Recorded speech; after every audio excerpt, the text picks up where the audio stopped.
Mayroon po ba kayong tunay na kaibigan? Yung kaibigang laging nandyan para sa'yo. Hindi mo man laging kasama, maaasahan mong pupuntahan ka kapag kailangan mo na ang tulong niya.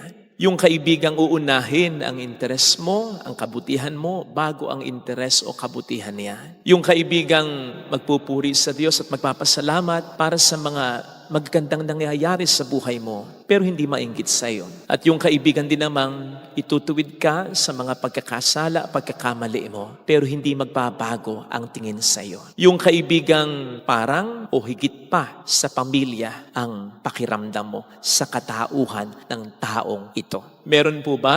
Kung wala, Anong klaseng kaibigan meron tayo? acquaintances lang, nakakasama lang, kanegosyo lang, katrabaho lang, kainteres lang, kahabi lang, worse, kabisyo lang, kaibigang putik, kaibigang walang kwenta.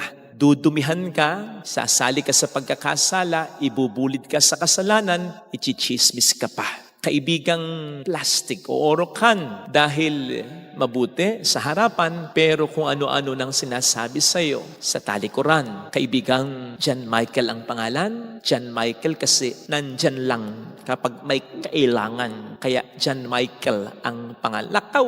Kung ganyan lamang naman ang ating mga kaibigan, wag na po tayong makipagkaibigan. Sapagkat uubusin ng mga peking kaibigang ganyan ang oras natin upang hindi natin makita, mapahalagahan o makalampas sa paningin natin ang mga tunay sanang kaibigan na ipinagkakaloob ng Diyos sa atin.